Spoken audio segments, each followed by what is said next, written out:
এবার কি NATO Russia যুদ্ধ? তাহলে কি ধ্বংস হয়ে যাবে ইউরোপ?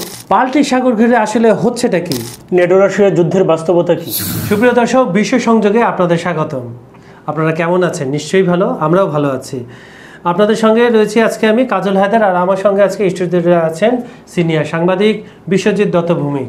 বিশ্বদা, আমাদের বিশ্ব সংযোগে দর্শক এবং আমার পক্ষ থেকে আপনাকে স্বাগতম। ধন্যবাদ।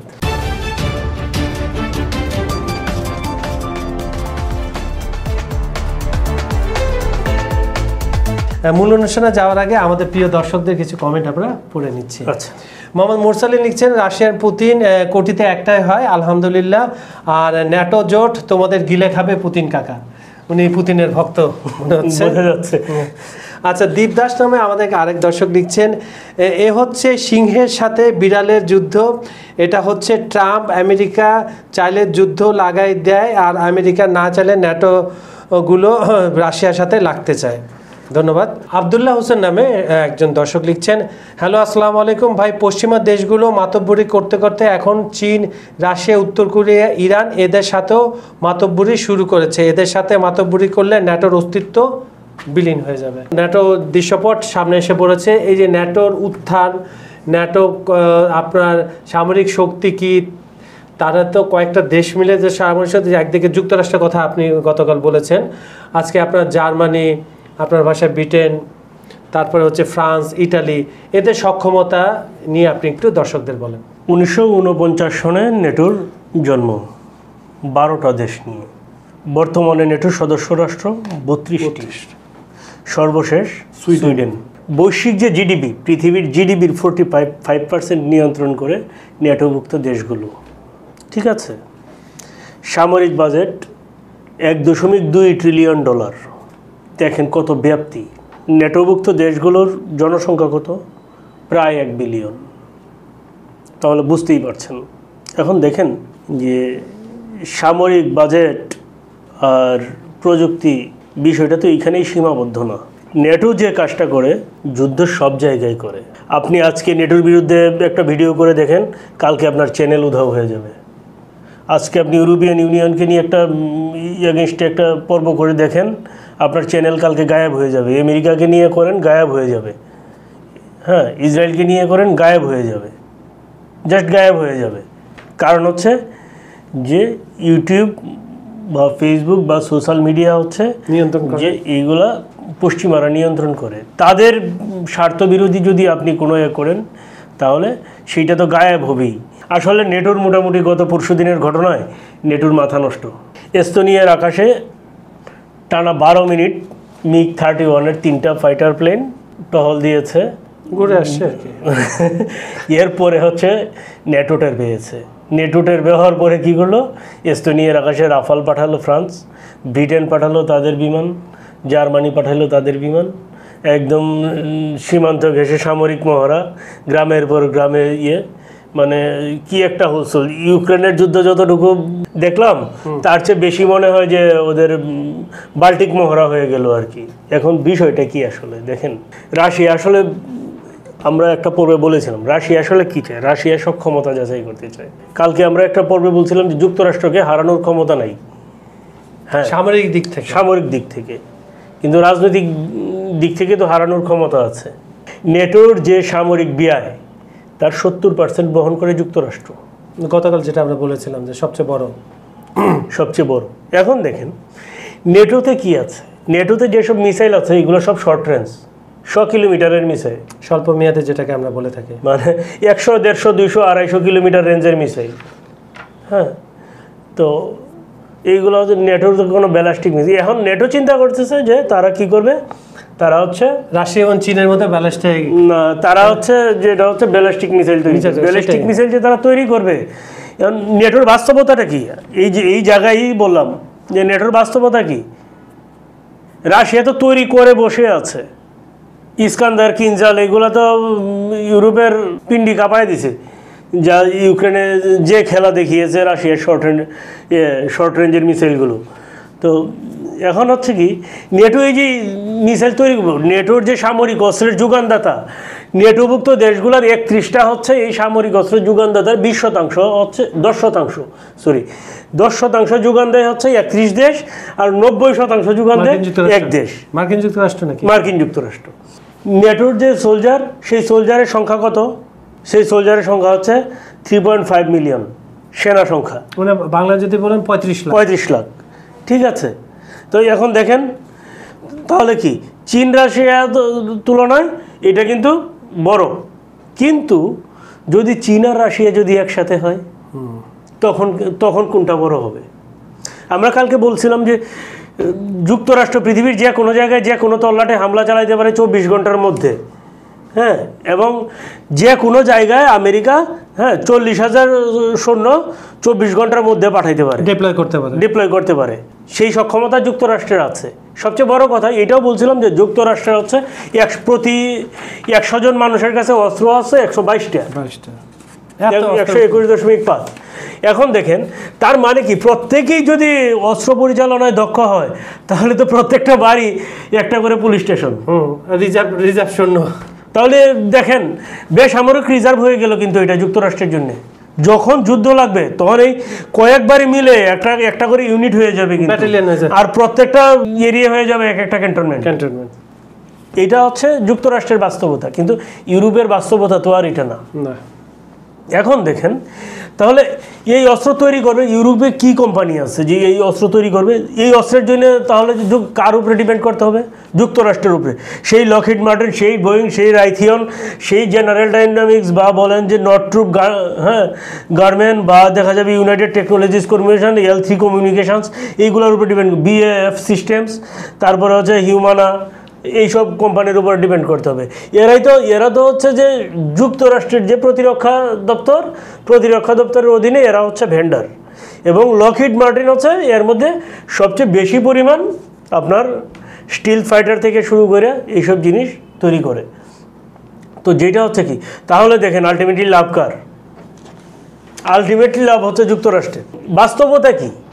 নেটো যেখানে শেষ করে রাশিয়া আবার সেইখান থেকে শুরু করে। বিষয়টা একবার চিন্তা করে দেখেন। রাশিয়া হচ্ছে কি করলো? পোল্যান্ডের আকাশে কিছু ড্রোন পাঠাইলো। ড্রোন পাঠানোর কারণটা কি ছিল? যে নেটোকে যাচাই করা। নেটো ঝাঁপায়া পড়লো, কিছু ড্রোন ভূপাতিতও করেছে। এর কয়েকদিন পরে আবার ড্রোন পাঠাইলো রাশিয়া রোমানিয়ায়। এই ড্রোন কি করলো?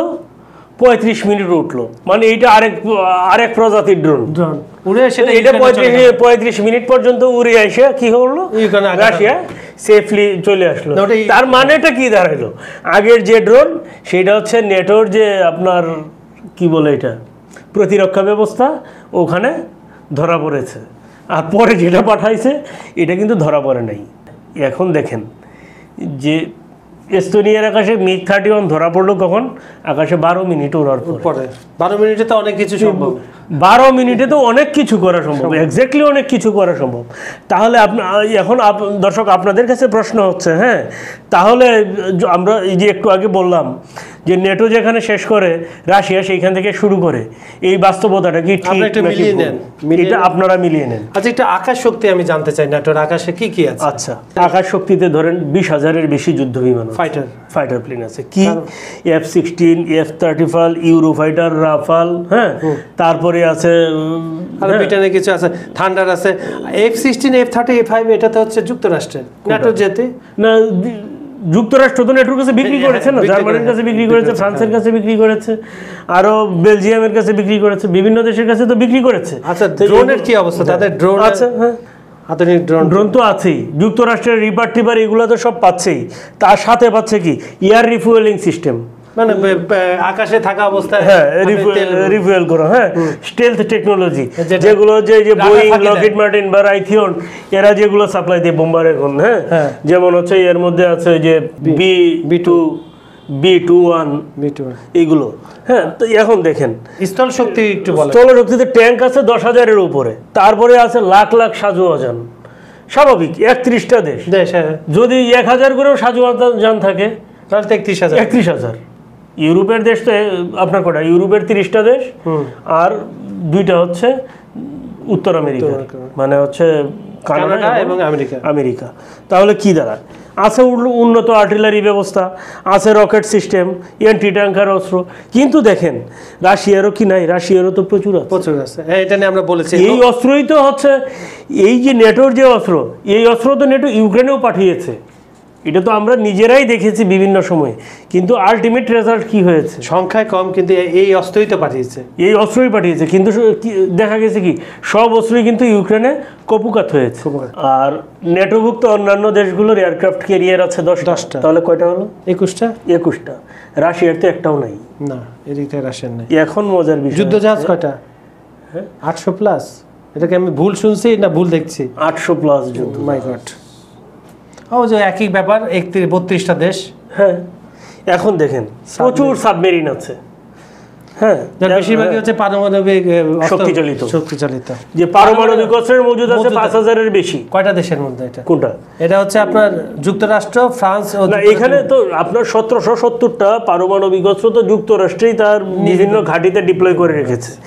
এরপরে আপনার ফ্রান্সের কাছে আছে, ব্রিটেনের কাছে আছে, জার্মানির কাছে আছে, এইসব মিলিয়ে আছে 5000 প্লাস। তারপরে সামরিক কাঠামো কি? নেটোর সামরিক কমান্ডার সেন্টারের নাম হচ্ছে কি? শেপ। নামটা কিন্তু সুন্দর। শেপ, হ্যাঁ, এটা বেলজিয়ামে মনে হয়। হ্যাঁ, কোনটা? হ্যাঁ, বেলজিয়ামে। শেপ মানে কি? Supreme headquarter allies power of Europe.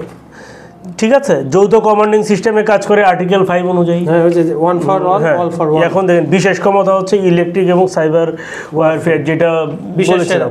কিন্তু দেখেন যুক্তরাষ্ট্র কিন্তু যে এই যে সাইবার আর্মির বিষয়টা নিয়ে কাজ শুরু করেছে 2019 সাল থেকে। হ্যাঁ, কিন্তু নেটো কিন্তু আরো আগে থেকে শুরু করেছে। নেটো শুরু করেছে 16 থেকে। এখন দেখেন এই এত কিছুর পরেও, হ্যাঁ, এত কিছুর পরেও দেখেন নেটো কিন্তু এক জায়গায় দুর্বল। বলেন তো কি? যেটা হচ্ছে ডেড হ্যান্ডের কথা বলছেন। কারণ অনেকে বলে ডেড হ্যান্ড আসলে রাশিয়ার ভয়, এই ধরনের কিছু নাই। আমি কয়েকটা জায়গায় পড়লাম, কিন্তু সপক্ষে যুক্তি বেশি। এটা বলে রাশিয়া ভয় দেখায় না। বিষয়টা এটা তো 60 দশকে তারা ডেপ্লয় করা শুরু করে দিয়েছে, 1960 দশক থেকে। কিন্তু কাজ শেষ করছে কবে? আপনি 61তে শুরু করেছেন, আপনি কাজ শেষ করেছেন কবে? 2000 কত সালে কাজ শেষ করেছেন হচ্ছে আপনার স্নায়ু যুদ্ধের শুরুতে। এটা নিয়ে আপনারা স্নায়ু যুদ্ধ হচ্ছে নেটো, স্নায়ু যুদ্ধের কারণেই তো নেটোর জন্ম সোভিয়েত ইউনিয়নকে করার জন্য। যখন স্নায়ু যুদ্ধ মাঝামাঝি পর্যায়ে 61তে হচ্ছে এটা শুরু করেছেন আপনি, কি ডেড হ্যান্ড তৈরি 1985তে যায় আপনি শেষ করেছেন, ফিনিশ। তখন স্নায়ু যুদ্ধ একদম পিক পর্যায়ে। হ্যাঁ, কারণ 87তে তো ভেঙে গেল সোভিয়েত। হ্যাঁ, এবং যেটা হচ্ছে কি, শুনেন একটা জিনিস, এই ডেড হ্যান্ড কীভাবে কাজ করে? ডেড হ্যান্ড হচ্ছে সব আকাশ, বাতাস, হ্যাঁ, আপনার বায়ু, সব পর্যবেক্ষণ থেকে শুরু করে যে মাটি, এই সব কিছুর উপর সে তার সেন্সর দিয়ে তথ্য নেয়। নিয়ে যদি সে কোনো সিগন্যাল পায়, সাথে সাথে প্রেসিডেন্ট হাউসে সে হচ্ছে মেসেজ পাঠায়। যদি আধা ঘন্টার মধ্যে রিপ্লাই না আসে, তাহলে সে নিজের সিদ্ধান্তে সব দিয়ে দেয়। এখন দেখেন যে যদি ডেড হ্যান্ড যদি কার্যকর হয়, তাহলে পৃথিবী ধ্বংস হবে। কারণ হচ্ছে কি, ডেড হ্যান্ড যখন কার্যকর হবে, আলটিমেটলি যুক্তরাষ্ট্রের যে আপনার 750 প্লাস ঘাঁটি আছে, ওইগুলোর মধ্যে তো যুক্তরাষ্ট্রের পারমাণবিক অস্ত্র মোতায়েন আছে না, এইগুলো তো যুক্তরাষ্ট্র ছাড়বে। যুক্তরাষ্ট্র একা তো ছাড়বে না, ফ্রান্স ছাড়বে এখান থেকে, ইউরোপের গুলো ছাড়বে না, মিত্র দেশগুলো তো ছেড়ে দিবে। তাহলে আলটিমেটলি কি হবে? তখন পৃথিবী কি হবে? ইন্ডিয়া পাকিস্তানও ছাড়বে, বসে থাকবে না তো। না, তখন তো সবাই ছাড়বে। আলটিমেটলি কি ছাড়লে তখন কি হবে? টার্মিনেটর 2 হবে। আপনি দেখেছেন নিশ্চয়ই বাংকারে যে। এখন দেখেন, যদি এখন যে পর্যায়ে উত্তেজনায় আছে, যদি ইউরোপে যদি নেটোর সাথে রাশিয়ার যুদ্ধ হয়, হ্যাঁ, রাশিয়া কিন্তু যে কাজটা করেছে সেটা হচ্ছে কি, তার পারমাণবিক অস্ত্রগুলোকেও কিন্তু চেক করে নিয়েছে এবং এইগুলা ডিপ্লয় করে রেখেছে। যদি রাশিয়া যদি দেখে যে পারবে না, তাহলে সে তো তার শেষ চেষ্টা করবে। রাশিয়ার কথা হচ্ছে মরবো, সবাইকে নিয়ে মরবো।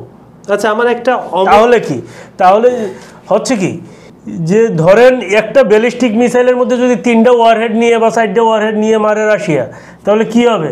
ফ্রান্সের মতো দেশ উড়ে যাবে, জার্মানির মতো দেশ উড়ে যাবে। তাহলে একটা দেশ উড়ে গেলে আর কি থাকে?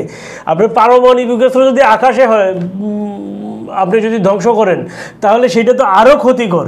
কারণ হচ্ছে কি, যখন এক দেশ ধ্বংস হইতো তখন 10 দেশ ধ্বংস হবে। বিষয়টা তো তাই। আমার একটা জানার বিষয় আছে দাদা, প্রশ্ন করবো আপনাকে। শিওর। আপনি ন্যাটোর 32টা দেশ একসঙ্গে ধরেন রাশিয়ার সাথে লাগলো, রাশিয়া কি তখন একলা থাকবে? চীন কি রাশিয়ার সাথে যোগ দিবে না? এটা কি কে? না, অবশ্যই চীন যোগ দিবে। খালি চীন না, উত্তর কোরিয়াও যোগ দিবে। ভারত? হ্যাঁ, না, এই দিকটাতে একটা প্রবলেম আছে। সেটা হচ্ছে কি যে এইসব এই দিকটাতে যুক্তরাষ্ট্র চাপের মধ্যে রাখতেছে। হ্যাঁ, কিন্তু সেই চাপ কতদিন কার্যকর হবে? যেমন একটা জিনিস অলরেডি আপনারা যদি ইয়ে করে দেখেন যে ট্রাম্পের শুল্ক নীতি ফেল।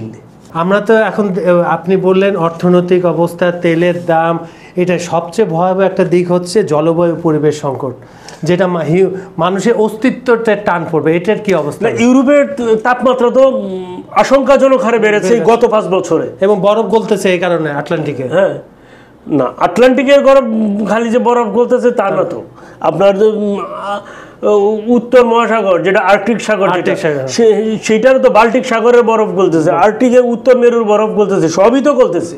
তো সে সমুদ্র পৃষ্ঠের উচ্চতা বাড়তেছে না? তাহলে যদি এখন দেখেন যে বিশ্বের যে পরাশক্তিগুলো, আমেরিকা হচ্ছে অ্যান্টার্কটিকাকে হচ্ছে নিউক্লিয়ার টেস্টিং সেন্টার বা সেন্টার তৈরি করে নিয়েছে, বা শুধু নিউক্লিয়ার না, সব ধরনের পরীক্ষার জন্য আটলান্টিক বেছে নিয়েছে, আর রাশিয়া বেছে নিয়েছে হচ্ছে উত্তর মেরু বরফ, ওখানে থেকে থাকে না, এবং আর্কটিক সাগর। এখন দেখেন চীন কোথায়? চীনও এখন অ্যান্টার্কটিকায় ভাগ বসাচ্ছে, যেটা হচ্ছে যুক্তরাষ্ট্রের অন্য মাথা ব্যথার কারণ। চীন হচ্ছে যুক্তরাষ্ট্রের অ্যান্টার্কটিকার মধ্যে হচ্ছে ঘাঁটি করেছে, সেখানে হচ্ছে সামরিক কার্যক্রম তারা চালনা করবে। আচ্ছা, সুপ্রিয় দর্শক, আজকে ন্যাটোর ব্যাপ্তিটা ছিল অনেক, এই জন্য আমাদের এপিসোডটা একটু বড় হয়েছে। ন্যাটোকে নিয়ে আমরা আরও আলোচনা করব দাদা, সে আশা দিয়ে কথা দিয়ে রাখলাম। কেন, যেহেতু 32টা দেশ, 32 ধরনের সব কিছু আছে, আর এক পাশে আছে রাশিয়া। আসলে 32টা এপিসোড করা যায়, কিন্তু আমরা করেছি মাত্র কি একটা, যুক্তরাষ্ট্র নিয়ে। ইনশাল্লাহ সামনের পর্বগুলোতে এগুলো আমরা করার চেষ্টা করব। আমাদের ভিডিওগুলো লাইক, কমেন্টে শেয়ার করবেন, আমাদের চ্যানেলটি সাবস্ক্রাইব করে রাখুন। আর আমাদের এখানে বারবার আমরা বলি, কমেন্ট করছেন, ধন্যবাদ। কিন্তু যদি কোনো কিছু জানতে চান, আপনারা কোনো কিছু নিয়ে এপিসোড আমাদের কাছে দেখতে চান, আমাদেরকে জানান সে বিষয়বস্তু, আমরা চেষ্টা করব সেটা নিয়ে আলাপ আলোচনা করার জন্য। আজকে এখানে বিদায় নিচ্ছি, বিশ্ব শান্তি কামনা করে বিদায় নিচ্ছি। সবাই ভালো থাকবেন, সবাই সুস্থ থাকবেন। ধন্যবাদ সবাইকে।